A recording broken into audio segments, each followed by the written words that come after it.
So welcome to this year's Septic Awareness Week presentation on Septic System Basics for Rural and Waterfront Property Owners. My name is Kelly Andrews, and I'm the Executive Director of the Ontario Onsite Wastewater Association, or OOWA. I have with me today OOWA's President, Bill Goodale. He will be monitoring the chat and helping to answer questions. Bill, would you like to introduce yourself quickly? Yeah, thanks, Kelly. Like Kelly said, my name is Bill Goodale, and I'm the president of OOWA. And in my day job, I work for Tatham Engineering, and I'm also a sewage system inspector in the township of Tiny. Excellent. So now that we have introduced ourselves, if you're willing to share, we'd love for you to introduce yourself by putting your name and your location in the chat box. And while you do that, we'll just go over some Teams meeting logistics and etiquette. So this webinar is being recorded. If you would not like your name or image to be seen publicly, please rename yourself and keep your camera off. Please keep yourself muted for now. And write any questions you have in the chat. We will answer them at the end of the presentation. I'd also like to note that the information provided in today's webinar is not intended to convey legal advice. While care has been taken to ensure accuracy, attendees must refer to the Ontario Building Code or other authorizations for the most up-to-date and accurate information. So a little bit about what we'll be talking about today. So a little bit about OOWA, and then an introduction to septic systems, the regulations around them, a little information on advanced treatment units, and then appropriate use of your system, so do's and don'ts and myths and things like that, and then some troubleshooting and maintaining your system tips. And then at the very end, we'll share some resources. We will cover a lot of information in a short period of time. So we'll be able to direct you to the resources where you can refresh on all that info. So who is OOWA? In a nutshell, we are a provincial not-for-profit organization that represents those who work in the on-site sewage system industry. We have a network of engaged industry representatives that make up our board of directors and volunteer committees. We are a hub of knowledge and a sense of community for all industry professionals. In essence, we are committed to establishing and maintaining a high professional standard in the administration of Part 8 of the Ontario Building Code. Our membership is very diverse, from folks who are on the ground installing and maintaining on-site sewage systems to those who engineer their designs, and academics conducting research on the science behind septic systems, and those who regulate their safe installation and maintenance. Per our mission, we promote the benefit of on-site and decentralized wastewater management. How do we do that? We influence provincial policy to help protect Ontario's freshwater resources and ensure public health. We deliver events that provide networking, education and training, and other opportunities.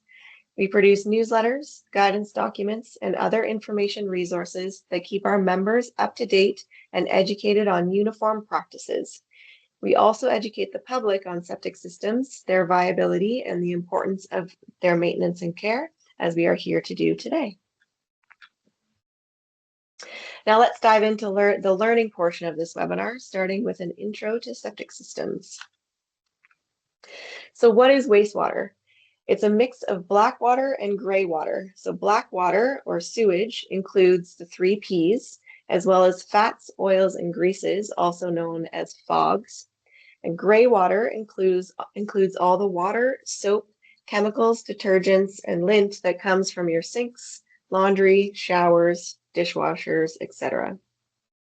After going through the septic system, treated water returns back to the groundwater cycle and eventually may be pulled back up through your well or your neighbor's well. Municipal treatment plants return the treated effluent back to surface water. So for example, in Peterborough, Ontario here, it goes back to the Otonabee River. In both cases, you want to ensure that you are educated on proper maintenance and care to avoid backups and costly repairs. Sewage is considered a health hazard by the Health Promotion and Protection Act. Effective sewage treatment prevents a variety of conditions that can be spread by exposure to undesirable bacteria and pathogens that can be present in untreated sewage, such as hepatitis, E. coli, and parasitic illnesses. Discharge of untreated sewage can contaminate groundwaters and surface waters used for drinking and recreation throughout the community and to other communities downstream. This can lead to algae blooms, affect fish populations in lakes and streams, in addition to directly impacting water quality. It is incredibly important to maintain your septic system to ensure proper function. If your system fails, it can cause serious illness to humans, plants, and animals, not only on your own property, but the water bodies and other properties surrounding you. So the term on-site is used to describe wastewater that is managed and treated on location as opposed to treatment elsewhere. Usually we are talking about septic systems, which are referred to in the industry as on-site sewage systems or decentralized sewage systems. Compared with if you live in a city like Peterborough, for example, you might be on a centralized or municipal wastewater treatment plant in your city location. With both, the goal is to treat and disperse sewage and effluent so that it does not present a risk to public health. In the Ontario Building Code, there are 5 classes of on-site sewage systems. So Class 1, privies or porta potties, outhouses, they are meant to accept human waste only. There's no discharge of gray water into those. Class 2 is gray water systems. So they are only used for the treatment and dispersal of gray water collected from household fixtures, again, such as dishwashers, washing machines, sinks, and showers. Class 3 is cesspool. These are usually discouraged, have a short life, and are not often recommended. Class 4, distribution systems with level 1 and level 4 effluent treatment are used for rural homes, cottages, and small businesses. The size and placement vary from site to site as the specific design is based on flow volumes from the house, space available in the yard, topography, soil material, depth to bedrock, or other issues related to the property, such as proximity to surface water and groundwater. These systems require routine maintenance and periodic pumping. Class 5 is a holding tank. So these hold all household waste and they provide no treatment whatsoever. They require frequent pumping by a licensed sewage hauler. Tonight, we'll be talking about Class 4 systems. So really quickly, we're going to do a little bit of a poll. So I'm going to ask the question, do you guys know who is responsible for the operations and maintenance of an on-site sewage system? So I'm just going to launch that poll and give you guys a couple minutes to answer it, and then we'll go from there.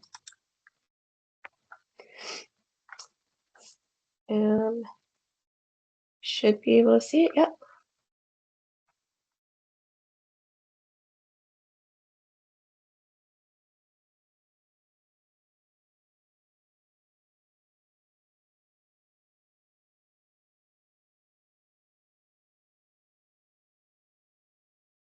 Can everybody see the poll? Yeah, it's some 9 responses. Okay.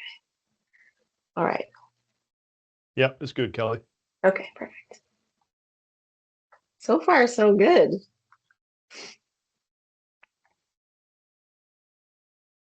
All right. I will just close it off here. It's just for fun, so we'll let it go quick. All right, so of the responses, everybody seems to have been right, which the answer is number 2, the property owner. All right. So there is a general misconception that maintenance is not required or necessary, but on the contrary, the building code actually outlines maintenance requirements for sewage systems. It states that they shall be maintained in accordance with how it was approved so that it operates in its intended manner, does not discharge or leak onto the ground, and that they shall be pumped when sludge and scum occupies 1/3 of the tank's working capacity. As we learned from the poll, it is the responsibility of the homeowner to keep the system working properly. Now we know what a septic system is. Let's talk about how they work. This image is a simplified diagram of a septic system. While there are different types of systems, most have these steps in the treatment process. So step one is the collection of wastewater. So anything that goes down the drain flows from the house to a main drainage pipe and then into the septic tank. Step two is the pre-treatment of wastewater in the tank, which is buried and watertight. And then step three, the partially treated effluent travels into the leaching field, which is usually some variation of a series of pipes, stone, and sand layers that allow wastewater to slowly infiltrate into the soil. The soil contains billions of bacteria and organisms that treats the effluent as it percolates downward, eventually returning to the groundwater. Septic tanks have two chambers. Everything flows into the first tank, and the tank environment is anaerobic, meaning not a lot of oxygen is in there, if at all. The bacteria is anaerobic, and action from this bacteria within the septic tank helps to separate out components and process everything. So within the first tank, solids settle to the bottom, forming a sludge layer. This includes undigested food, bits of bone, heavy items, etc. Fats, oil, and grease separate out and they float on top of the water, forming a scum layer. The design of the tank includes a baffle wall where liquids seep into the second chamber, but the sludge and scum stay where they are in the first chamber, preventing it from getting into the leaching field. So this liquid is called effluent. The effluent filter is the last defense against solids that slip past the first chamber. It's very important to keep it clean as it prevents particles from escaping and clogging up your bed. The last thing I want to mention is safety screens.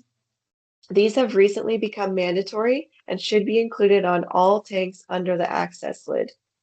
So this is the access lid, and then the safety screen sits right about there. These screens prevent animals and humans from falling into the tank. It is very important that they are properly installed and that the lids are properly secured. All initial treatment reduces the amount of organic material, dirt, and grease that passes through the septic tank into the treatment field. However, initial treatment will not destroy disease-causing pathogens. The secondary treatment happens in the leaching field, where effluent is received from the tank through the effluent filter and the outlet baffle. It is fed through the system either by gravity or a pump, depending on site conditions. As I mentioned, leaching fields are generally comprised of perforated pipe over a layer of stone and sand with a geotextile fabric on top of the pipe. Pictured here is a filter bed which has crushed stone sitting on a bed of specially prepared filter sand. This sand has a specified grain size that allows for optimum percolation. For effluent to receive proper treatment, it must travel through a required distance of sand or soil in an unsaturated flow condition. If the site has a high groundwater or bedrock, for example, and that required distance between the bottom of the stone layer and the groundwater table or bedrock cannot be met, then a raised bed would likely be needed. So now we'll talk about who and what regulates septic systems.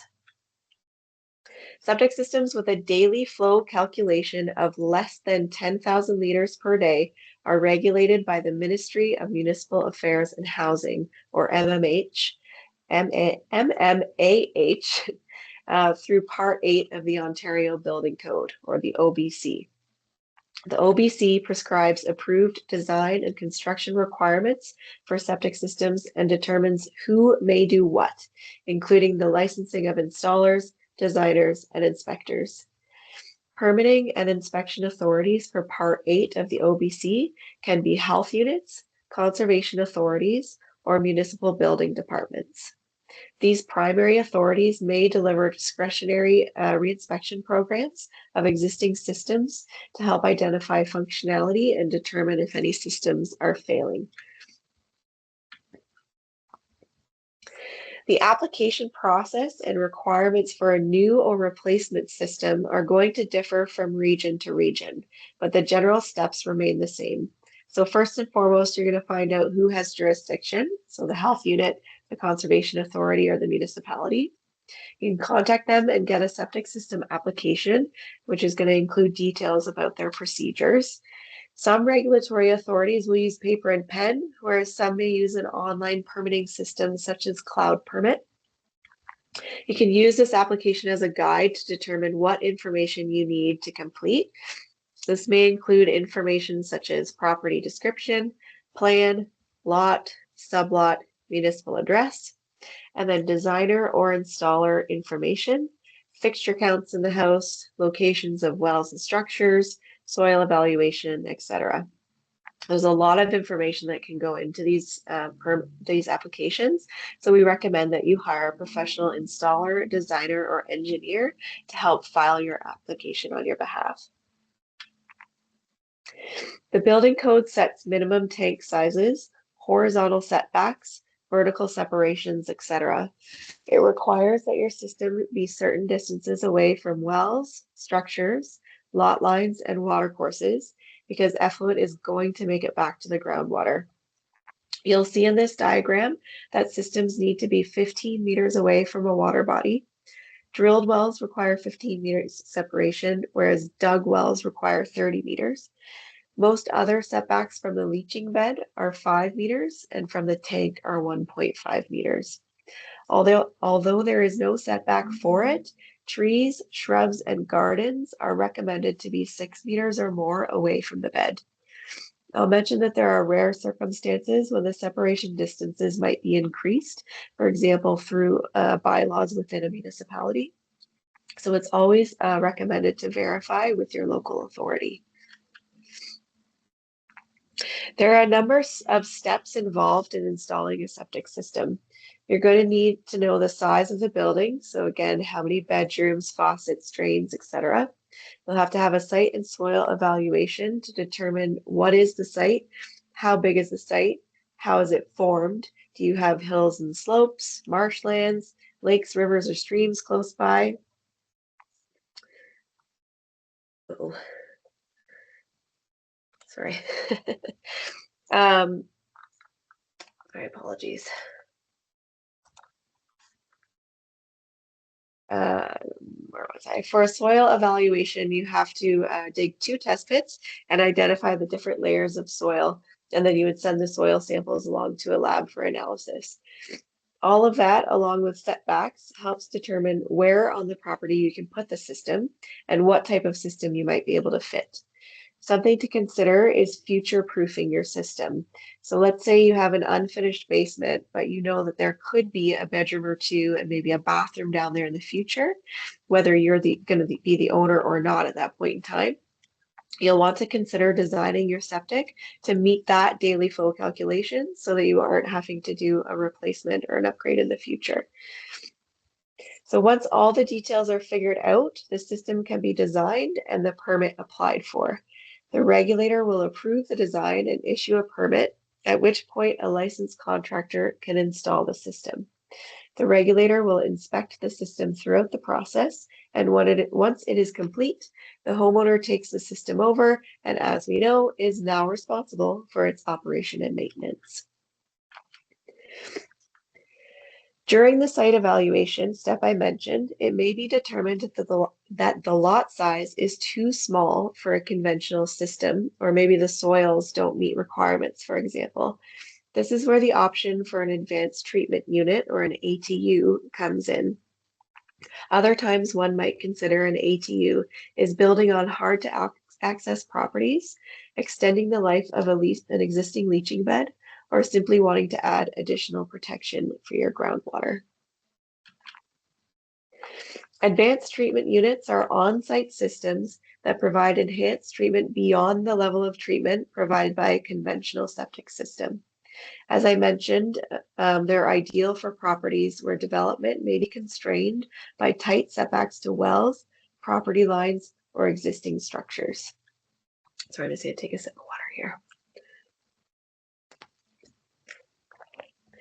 The advanced systems available on the market today can be approved under Can-B&Q 3680-600 and or the Building Materials Evaluation Commission, or the BMEC. Listed on this screen are the systems that are approved under CAN-B&Q in Ontario. The choice of system will depend on various factors such as site conditions, setbacks, and contractor preference. These systems are typically tanks which hold a type of media like plastic or foam, some air pumps, or both. Beneficial types of bacteria attach themselves to the media where they grow in large numbers by consuming the harmful organic elements of the sewage, thus polishing the effluent. This process of bacterial growth may be accelerated by the use of aeration pumps that introduce appropriate amounts of oxygen to facilitate bacterial growth and longevity. Many of these treatment units are placed after a septic tank, but some have integrated pre-treatment tanks which can replace a septic tank if needed. The treatment which happens in the tanks breaks down the effluent to the point that it looks like clean water. This can be done through a combination of settling, aeration, and filtration, and many of the treatment units also have nitrogen reduction built in. Because the effluent is so clean coming out of the treatment units, there are more options for soil absorption systems. These absorption systems typically require less space than conventional leaching beds. Options are reduced size conventional leaching bed, type A beds if the approval for the unit exists, or a shallow buried trench. I apologize, I have a bit of a cold, so I'm just going to take a second to blow my nose. Just bear with me one moment.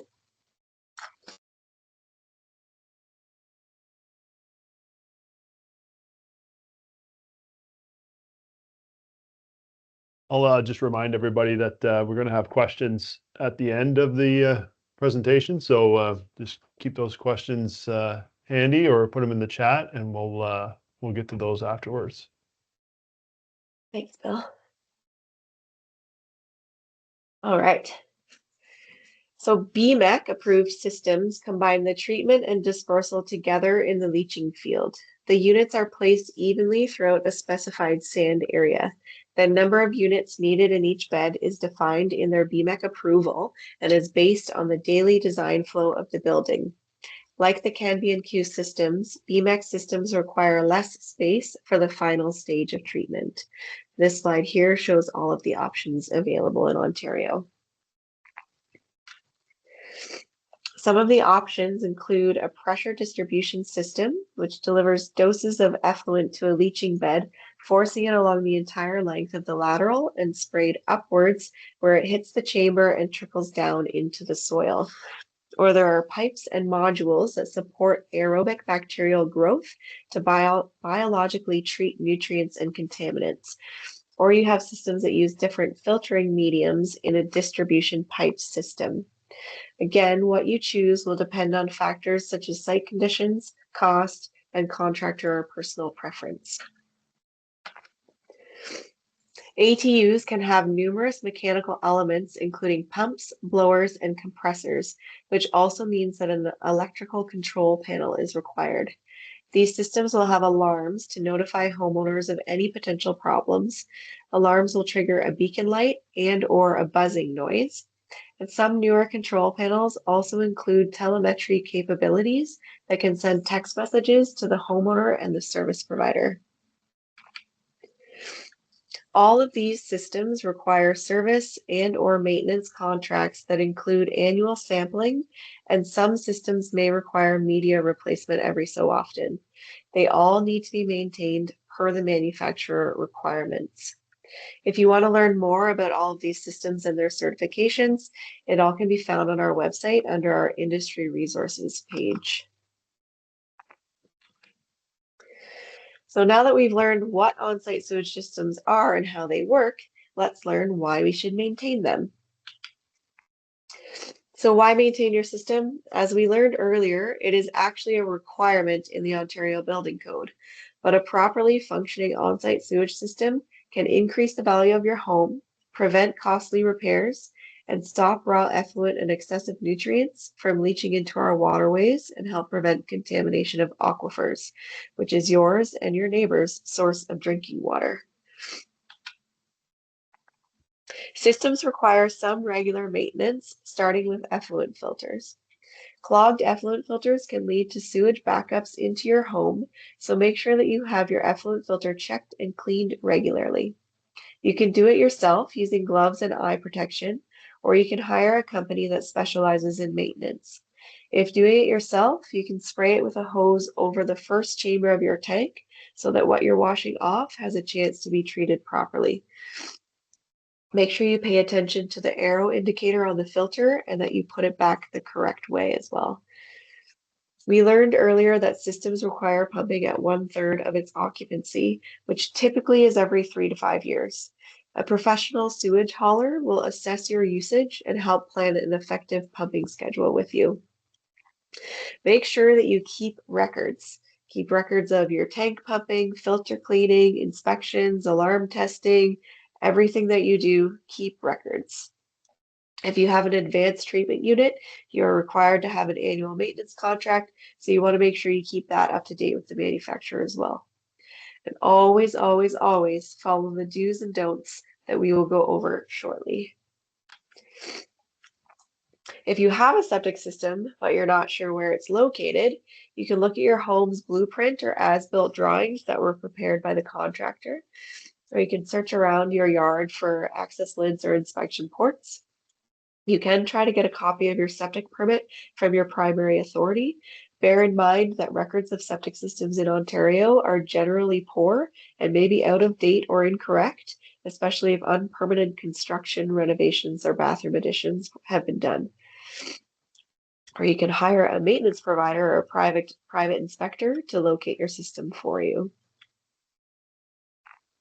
So outside of trying to locate your system, there are many situations when you might want to consider an inspection.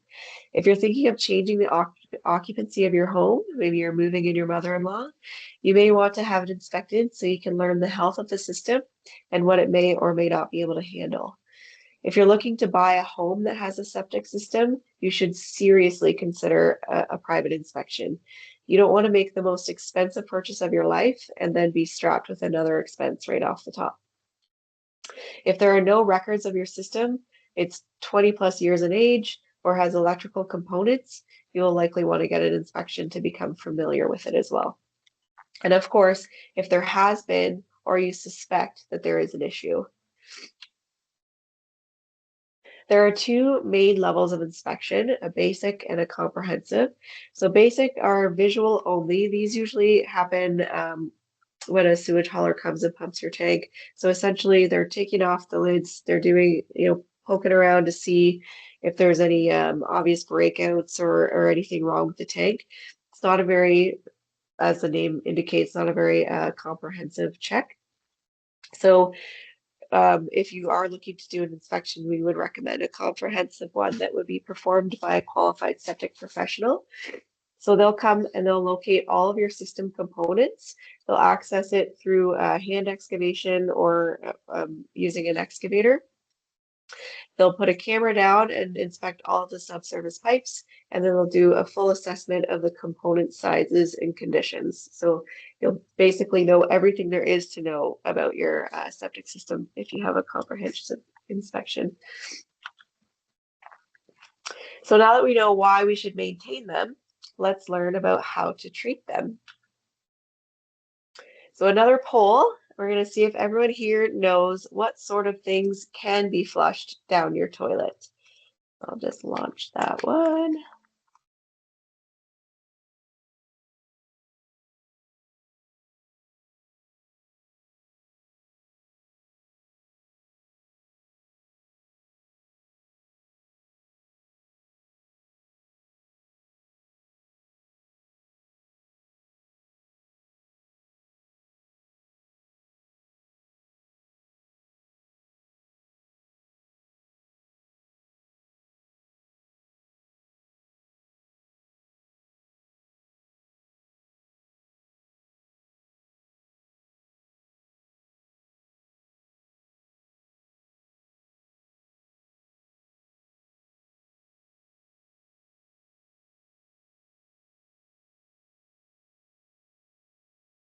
Oh, you're muted there, Kelly.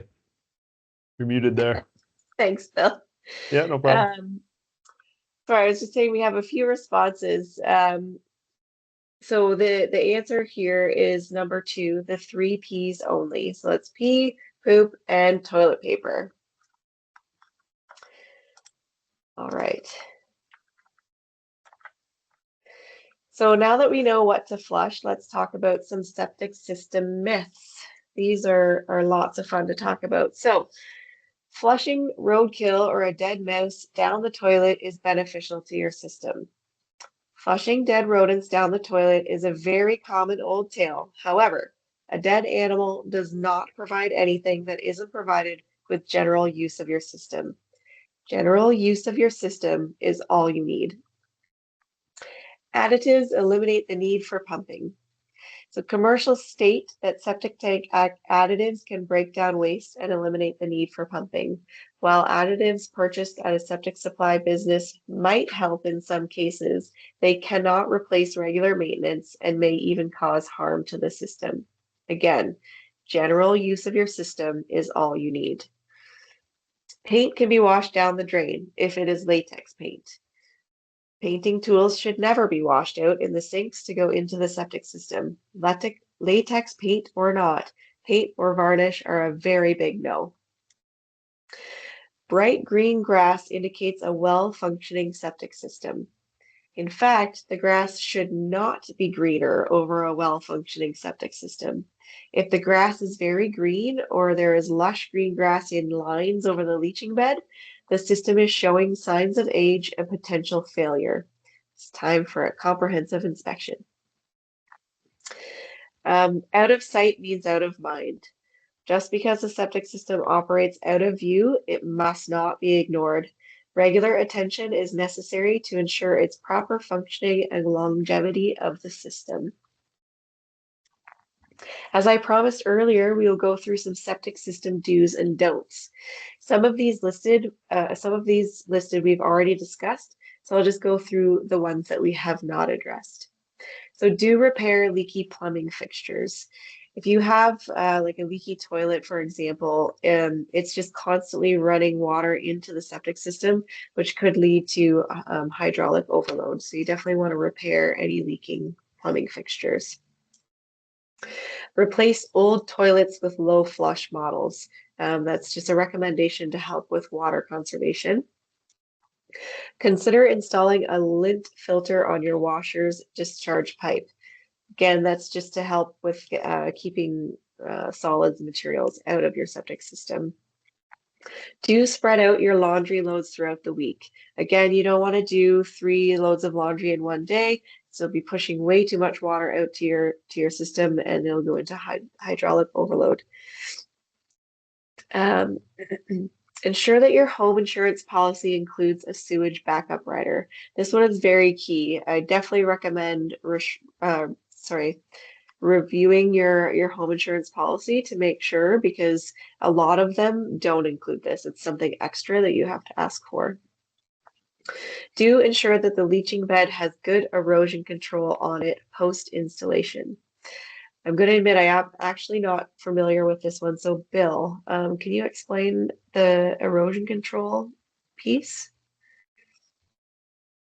Yeah, sorry, Kelly. I was just in the chat there, but sorry, just the erosion control, like what types of erosion control? Is that The do is do ensure that the leaching bed has good erosion control on it post-installation. Oh, yes. So, Yeah, for sure. Yeah, definitely. So yeah, building code requires that Ontario Building Code requires that there's erosion control over the leaching bed. So what we don't want to happen is a couple different things. One, you don't want, if you're in a sandy area, you don't want all the sand to blow off the bed and expose some of the pipes.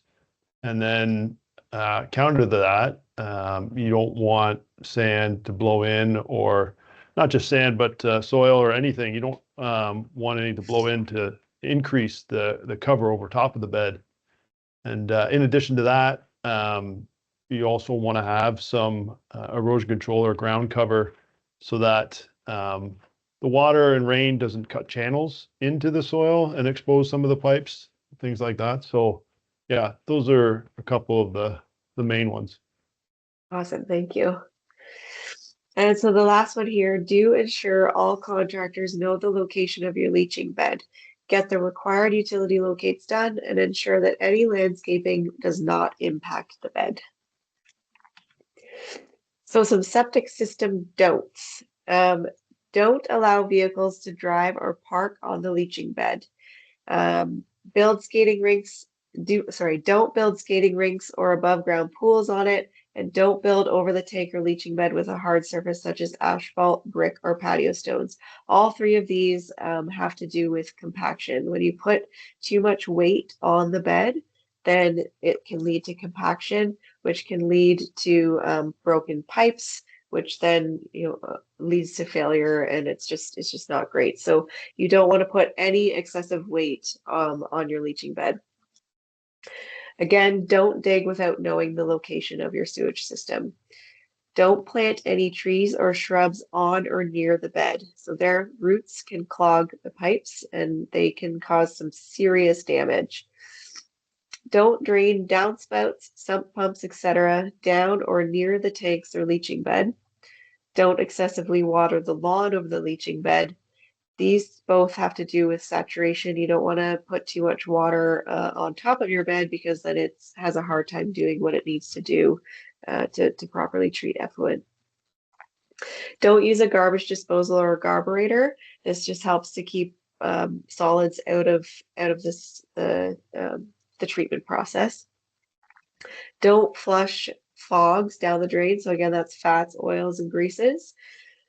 Don't use harsh cleaning products or chemicals.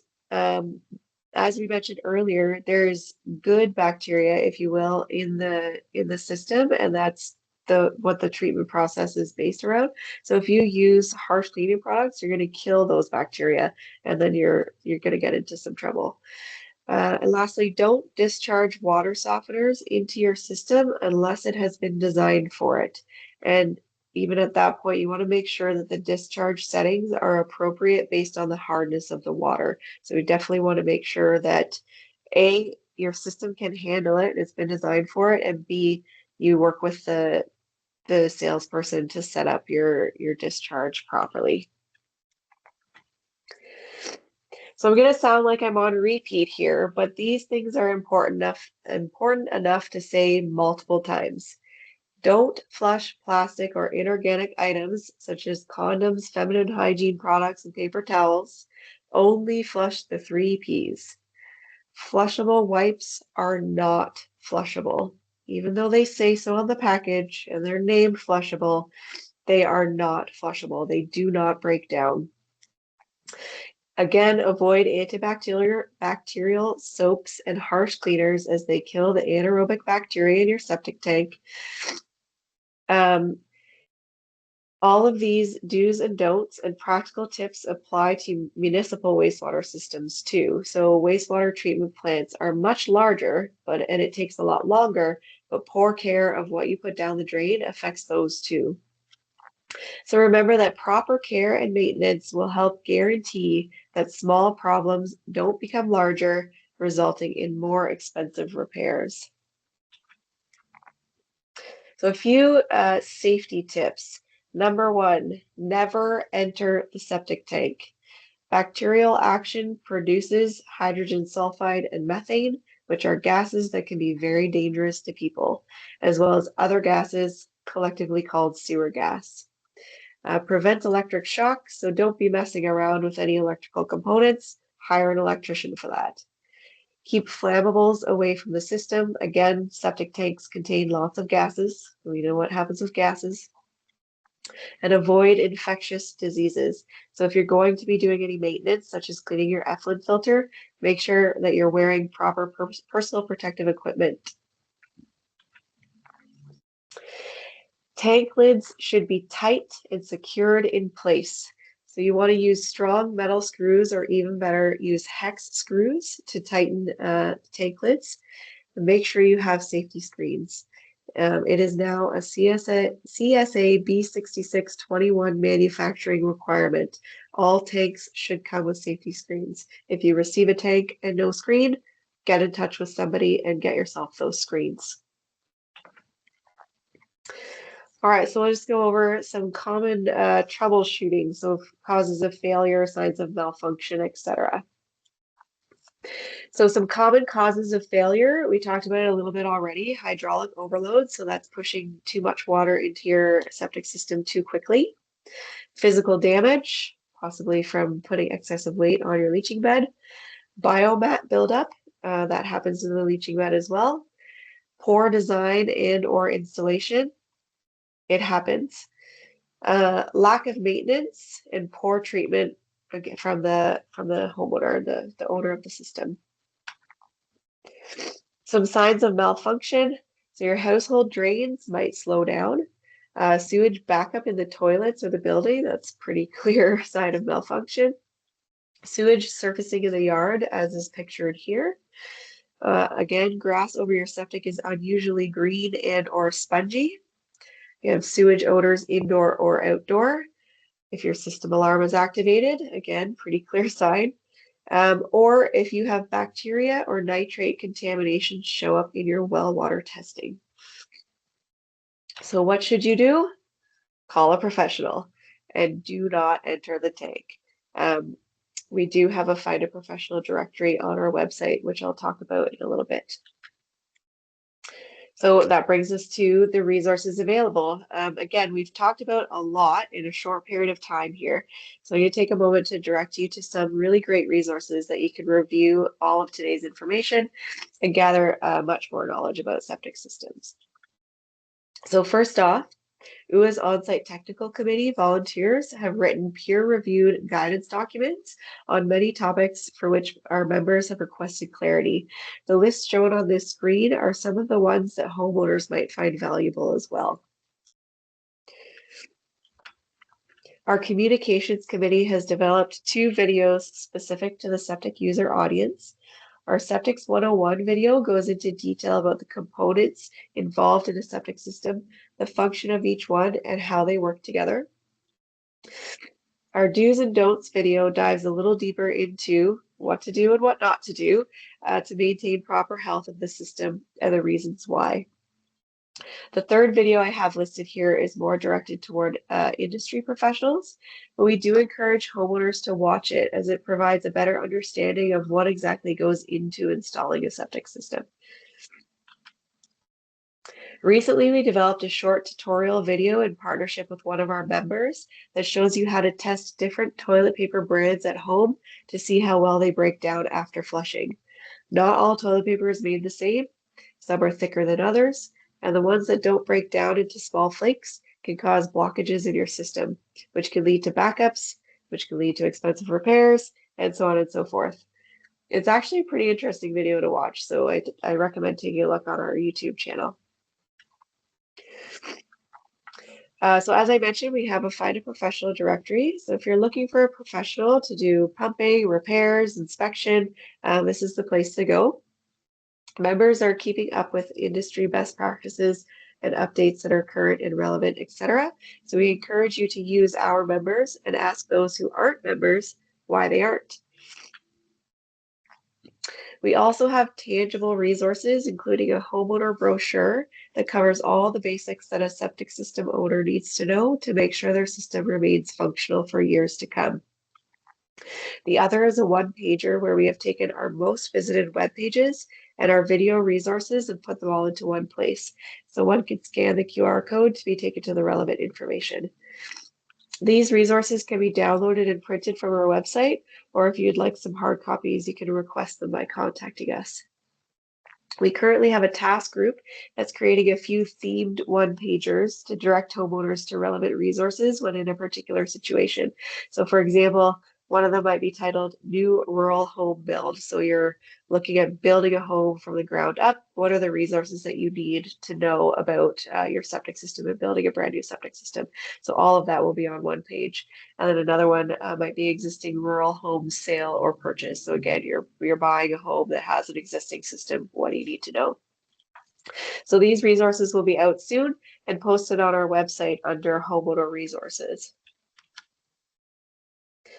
This Septic Smart booklet is a fantastic resource that was developed for the Ministry of Agricultural, Food, and Agribusiness, and it was technically reviewed by various industry stakeholders, including OOWA. It explains practically everything you need to know, including how your system works and how to keep it working properly.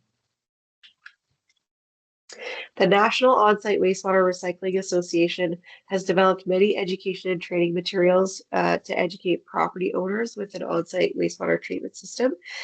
This is an American association. However, it's all relevant information because it's on the treatment of a system, which the systems are the same everywhere. On-site sewage systems are a critical piece of rural infrastructure that require proper design, installation, operation, maintenance, and management. If you have any questions about how to care for your system, please contact us and we'll be happy to help. So now we do have some questions that were pre-submitted. So first of all, I'd like to thank everybody who submitted these questions in advance. And then we can go through these questions and then we can go through the chat questions.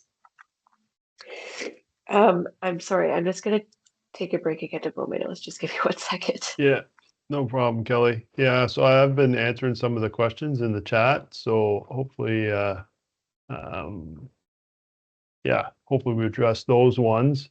Yeah, just the last one there from Susan about the mineral buildup. How would you know? Just you can get the distribution pipes camera. As Kelly said before, one of the inspection techniques is to get a camera, the scope, kind of put down the lines starting from the septic tank, and they go out through the lines. And if you have that concern. Good question from Kim there. Oh, sorry, maybe I skipped over one. Sorry, let's go. I think the last one. Oh, yeah, Lisa, can the water softener damage the natural bacteria in a septic tank that breaks down solids? Yes, possibly. You can change the chemical makeup with the amount of salt that you're putting into. Depends on how much salt is, if it is a water softener that uses salt to begin with. And then if it does, how much is actually backwashed through the system. So if you're concerned about that, speak to a professional, possibly have the water softener discharged to its own sump pit, something separate from the sewage system. And it's not just the water softener discharge, it's also the volume of water that the water softener, if it back flushes, every hour or something. I don't have a water softener myself, so I don't know, but if it backflushes, every hour, that can be, a good amount of water. What do we got next here? I'll just keep going, Kelly, if that's good with you. Yeah, sorry, just to add to that, some of the concern about water softeners too is if you have a concrete tank, that it can damage over time the tank itself. Yeah, it could add to the corrosion for sure. Yeah. What is the average lifespan of an on-site sewage system? Very good question. I get this one regularly. It varies quite a bit, and I'm not trying to be evasive on it, but I've seen sewage systems that are 7, 8 years old failed, and then I've seen ones that are over 50 years old that are still going strong. So it's really there's a lot of factors that play into it, like initially the design of the system, and then the installation of it, and then the care for it, use, things that are put down the drain. So many factors go into it. That's why there's such a range for lifespan of a system. Is it possible to retrofit an older existing system? For example, add a filter, etc. How about just a new leaching field? Yes, for sure. In most cases, there's lots of different scenarios, but yes, we get retrofit permit applications in my office all the time. Adding a filter to the system, that's definitely possible. I would check with your local approval authority to check to make sure if you need a permit or not for that. it's kind of split in the province, and some areas do need, some don't. So just check with your local authority first about that. And how about just a new leaching field? Yes, definitely a new leaching field. You can just do that if your bed has failed. Of course, at the same time, you want to assess the condition of your tank, and when you got everything torn up and replacing the bed, you want to if you need to replace the tank, then you want to do that at the same time. Did you want to go to the other questions, Kelly, that we got on before the meeting? Sure, yeah. So number one, properties that have slow draining during high water times, is that caused by bed or tank issues or something else? So it's most likely caused by groundwater getting into the sewage system somewhere, and the system is getting overloaded. This type of problem must be investigated and rectified, most likely with a permit. Number two, are you familiar with a product called Green Gobbler Septic Saver Pads? Do they work? It's a very creative name. I like that. No, we have not heard of Green Gobbler Septic Saver Pads. However, a well cared for sewage system shouldn't need additives. As I said earlier, general use is all you need.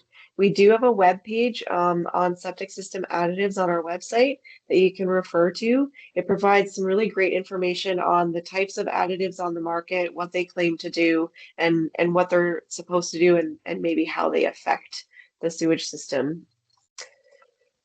For a larger, older property that is operating on a lagoon type wastewater system, do you have any thoughts on maintaining the status quo versus modernizing? So essentially, this is a complicated question with a corresponding complicated answer. So we would definitely recommend that you reach out to someone on our Finder Professional Directory to advise on that question. Number four, how much does it cost to build a septic system?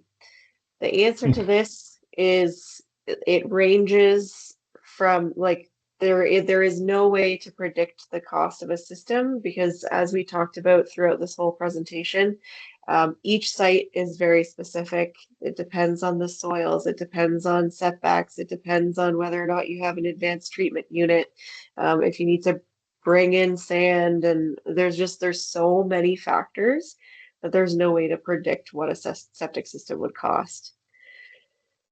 Number five, I'll give this one to you, Bill. How do I know if I have an effluent pump or not? Yeah, so an effluent pump, typically what you'll see if you have a pump chamber, so the pump inside the chamber, it's usually a separate chamber. You'll see 3 lids on your lot. So you'll see a septic tank typically has 2 lids. So the inlet side, the outlet side, and then the pump chamber will have a 3rd lid. So that's one thing to look for. Of course, that, the lids being a grade, that's the only way you can tell that. But also a pump, if the grade around your house and where your septic tank is lower than where you think the leaching field is, then more than likely you'll have a pump to pump that effluent up to the bed. Okay. Number 6, how much oil is too much oil from cooking? I think the answer to that is any oil. Any Yep. and all oil is too much oil. It's practically impossible, but do your best to not put anything, fats, oils, and greases down the system. Another one for you, Bill. Is there a way to test good bacteria levels? It's a good question. I don't think I've ever been asked that one. I would say, you could, have a sample taken of the effluent in the tank and have that taken to a lab to get tested to see, what's going on in there. That'd be one way. It's not widely done.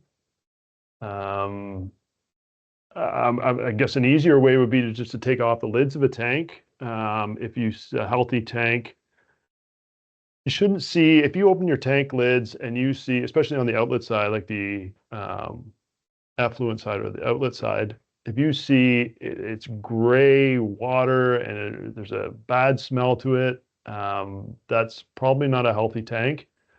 If you look on the inlet side of the tank, so where the waste is coming in from the house, and there's a good scum layer on there, and as much as I don't want to say it, little bugs jumping around and stuff, that's a healthy tank. You don't typically want, I mean, there's always going to be a bit of a smell, but not something really, really bad.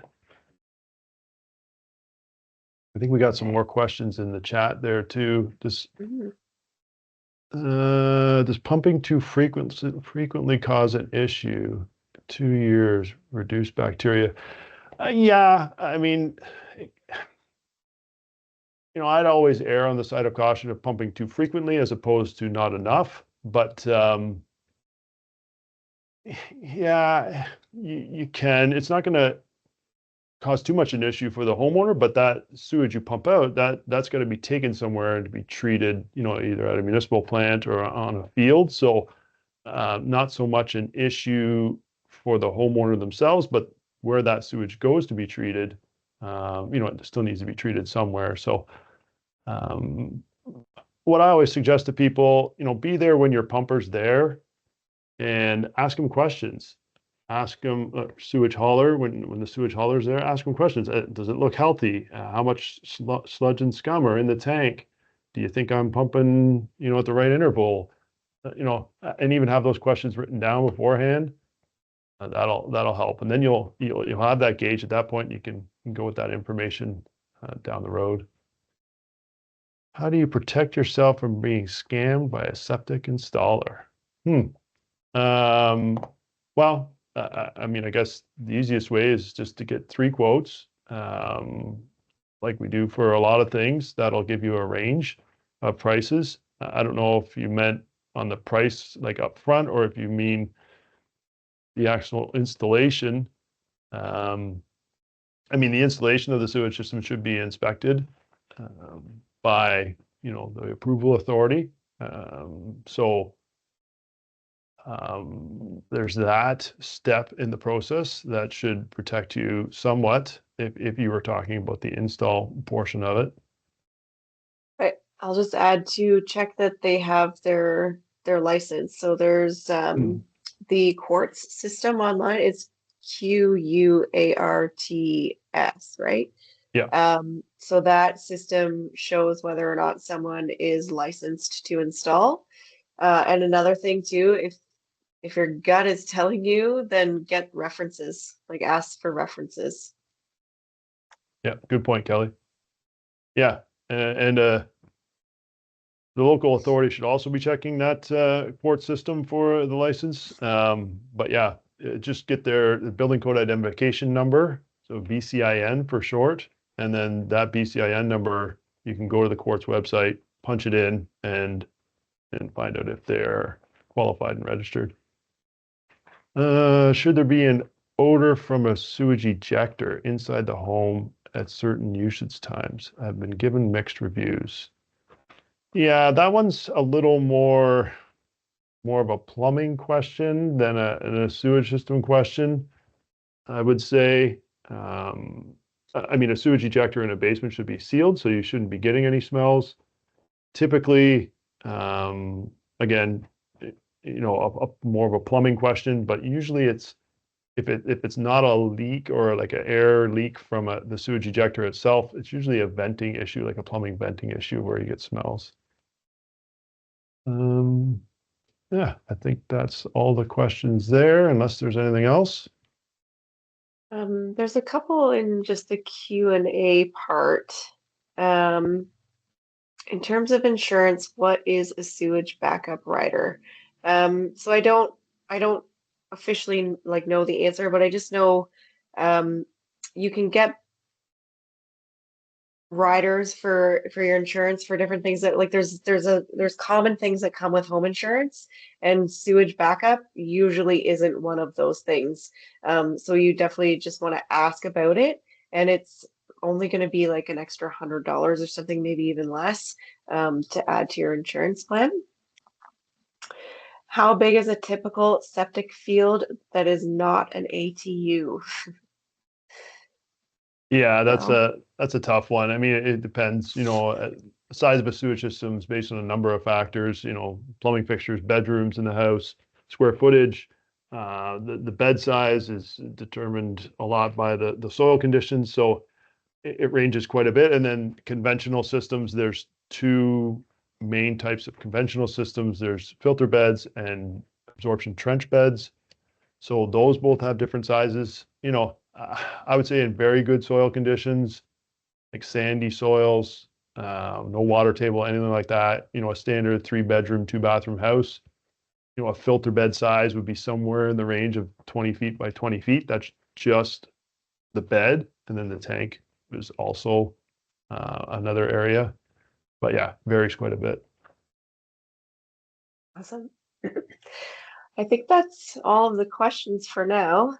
Oh, Kirkland toilet paper. No, actually, the video that I was talking about earlier, Kirkland toilet paper is one of the ones that's pretty okay. But I think Eco F, no, there's like a green package. It's Eco something. That was the one that was the best. Yeah, okay, so we're at 8:01 now. So I just want to say thank you so much to everyone for attending. We really appreciate the opportunity to give you some more information on septic systems. This video will be posted on our YouTube channel, so you can share it with fellow neighbors or anything like that. And thank you, Bill, for answering all of the questions and monitoring the chat. And yeah, we hope everybody has a wonderful evening.